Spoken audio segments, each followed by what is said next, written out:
Welcome to Tales Told When the Windows Rattle. I'm Tim Prossel.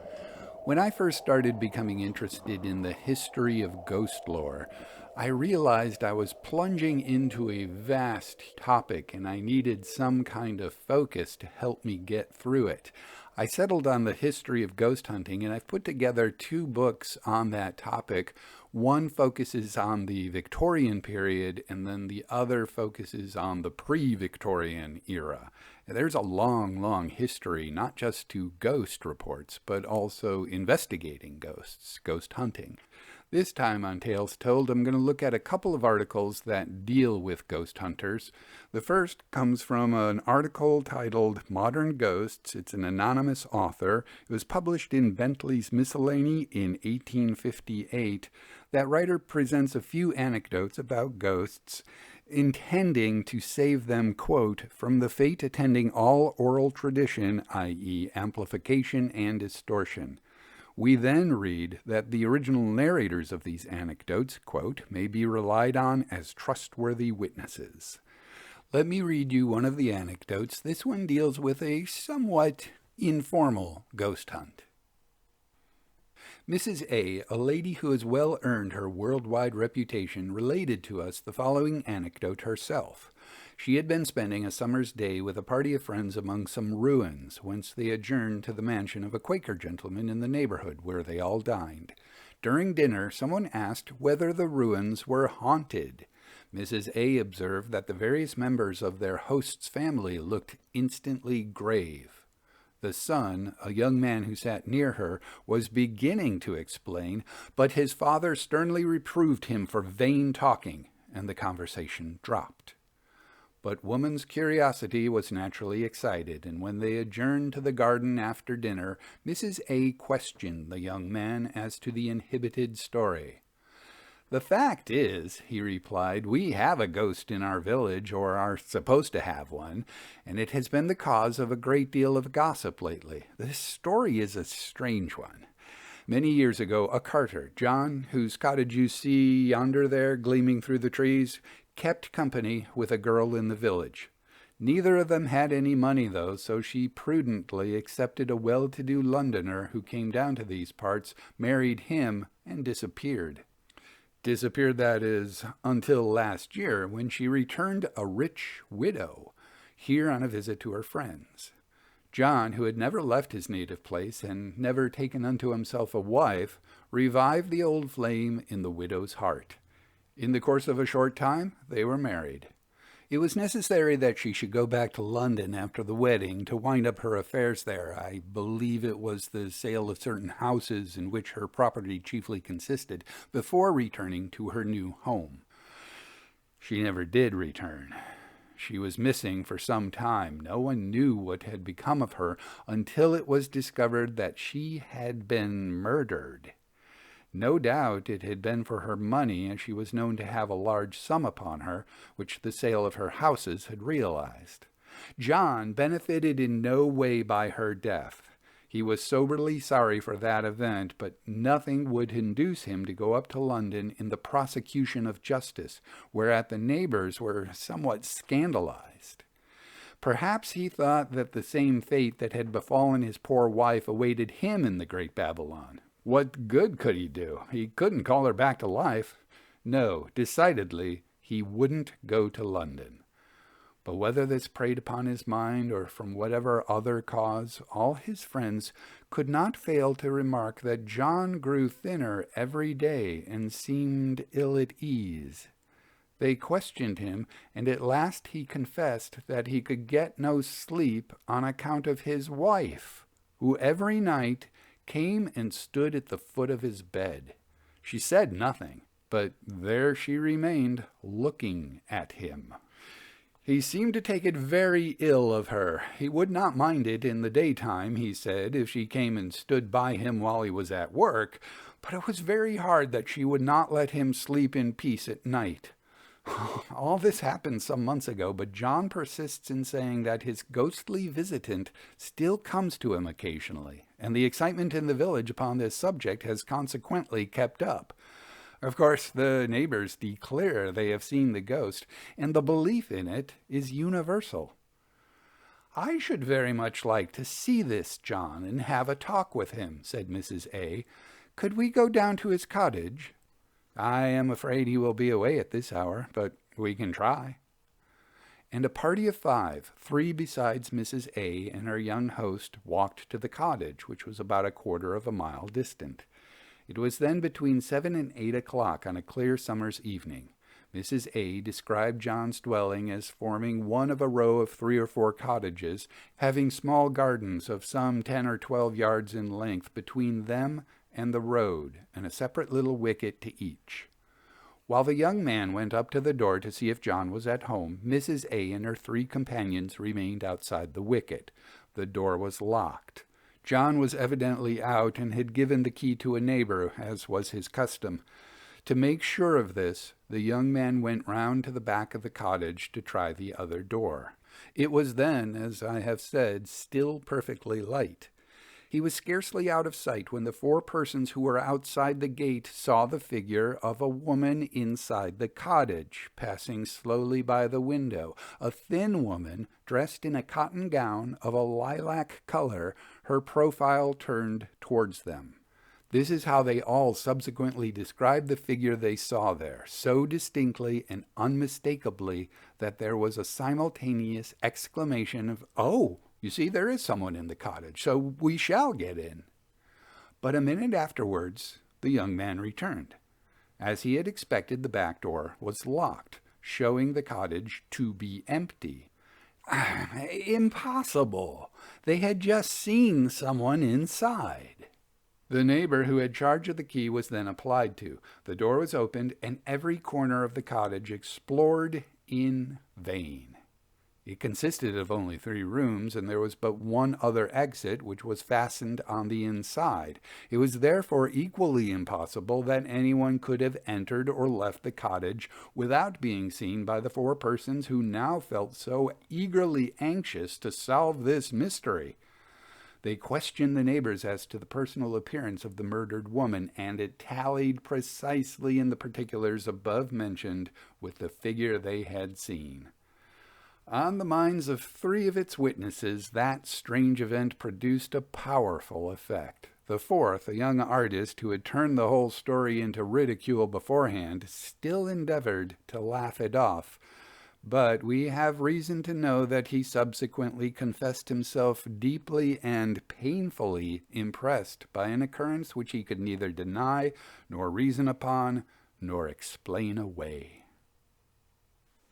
John, you're going to have to get your act together and go to London and have your wife's murder investigated. You need to do something about it. Doesn't it seem like that's what's behind the haunting here? That's what's annoying John's dead wife, so that John's dead wife is annoying John? Anyway, our next story shows that by the late 1800s, toward the end of the Victorian period, ghost hunting had really become quite the popular thing to do. And I don't just mean the formal investigations led by, say, the Society for Psychical Research. A lot of amateurs were getting into ghost hunting. This story comes from James Burnley's book, Yorkshire Stories Retold. It was published in 1885, and before I begin, let me point out that it was fairly common for the Victorians to refer to a room as an apartment. Don't be thrown off by that, as I was thrown off the first time I came across it.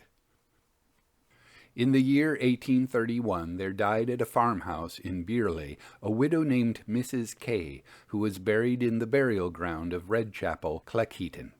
After her death, the farm fell into the possession of a Mr. Firth, who lived upon an adjacent farm and who was a distant relation of Mrs. K. The deceased lady had been in comfortable circumstances, and the succession of Mr. Firth to the farm which he had held was entirely in accordance with her own wishes, as expressed in her will. Notwithstanding this, the spirit of the old lady could not rest, and for a considerable time she continued to haunt the farm where she had spent so many years of her life and excited great terror in the neighborhood. Her presence was seldom manifested except by peculiar noises or signs. Sometimes the sounds were like the sliding of bolts and the rattling of chains.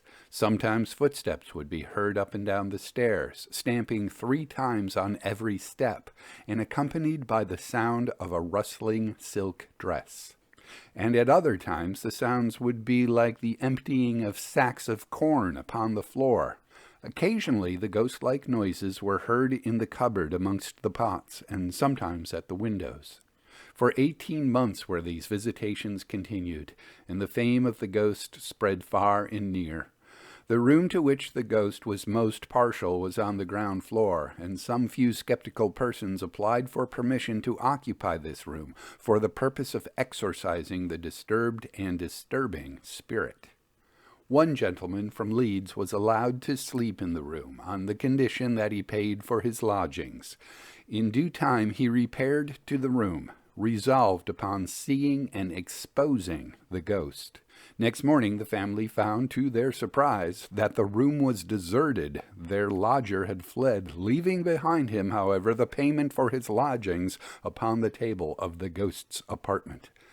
Whether the ghost had appeared to him in propria persona, or whether the clank of chains or the sound of rustling silk had struck terror to his soul, he never vouchsafed to say, but the experiment was one that he never desired to repeat. There is one occasion, however, which stands out prominently in the history of the ghost.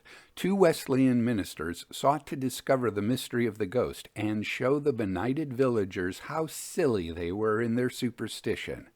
They therefore obtained permission to occupy what was called the Bogard Room, and had not long retired to its solitude before they saw standing in the middle of the room the form of a woman, and so distinct was her appearance that both gentlemen afterwards agreed in their description of the ghost to each other.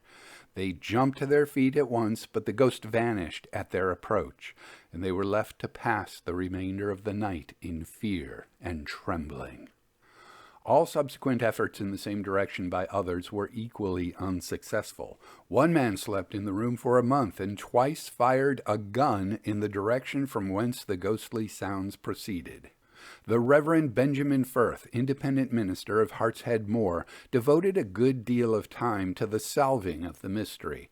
On one occasion, standing with his face toward the place where the strange sounds could be heard, he addressed the ghost. "In the name of the Father, Son, and Holy Ghost, who art thou? If thou be the spirit of the late Mrs. K., make thyself known by rapping on the chair." An answering rap was at once given. Thus encouraged, the reverend interrogator proceeded to inquire, "Hast thou the power of speech?" No answer was given to this, nor could anything further be extracted from the ghost at this interview. For 18 months these ghostly manifestations were continued, and then, with as little reason as had characterized its original outbreak, it ceased from troubling and began to rest. And what is most surprising, no one has since confessed to having had a hand in the manufacture of these beerly visitations. But, after all, it was a most commonplace ghost, and showed neither use nor originality. I'm fascinated by that last line. It seems like Burnley was terribly disappointed in this ghost. It was a commonplace ghost, and it had neither use nor originality. What we're seeing here is something that I've talked about on earlier episodes, particularly in this season of Tales Told, the purposeless ghost. As the 1800s drew to a close, the purposeless ghost became much more acknowledged and recorded and confronted, I guess. Here's a ghost. Maybe it's Mrs. K. We kind of assume it is. And despite all these investigations, there's no clear evidence of why she returned from the dead. Is she there because she's upset because her neighbor took over her farm? Doesn't seem like it. That was mentioned in the will. So what is her purpose? Why has she come back to us? And I think that our understanding of ghosts now fits with that purposeless ghost, or maybe traumatized ghosts are the current thinking. We think of ghosts in terms of psychology these days, but for centuries and centuries, at least according to the records, ghosts came back to accomplish something, unfinished business, and once they could convince somebody living to complete that business, then they could move on. It's one of the things that I find really fascinating about these old ghost stories is what they tell us about the historical period in which they were told, of course, but also how they reflect and tell us what we're going through right now and how we understand ghosts. Are they merely energy somehow kept coherent? Yes, energy doesn't go away, but it also diffuses. It doesn't stick in one spot, and it certainly doesn't walk down a hall. But maybe, who knows, are they the result of trauma? How do we understand ghosts today? These old ghost stories are a good reminder for us to think about how we think about ghosts. If you're interested in these stories, I put together a website. It's at ghostlyhearthside.wordpress.com. You'll find all of the ghost stories in PDF form that I read on this season of Tales Told. You'll also find some information on the long, long history of telling ghost stories by the fireside. It's a tradition that seems to have faded somewhat. There are efforts to revive it here and there, and my thinking about this website was that it would be nice to have a place where people could come together and share ideas on what they're doing to perpetuate the old custom and keep the fire burning. Once again, the website is ghostlyhearthside.wordpress.com. I'm Tim Prossel, and thank you very much for listening.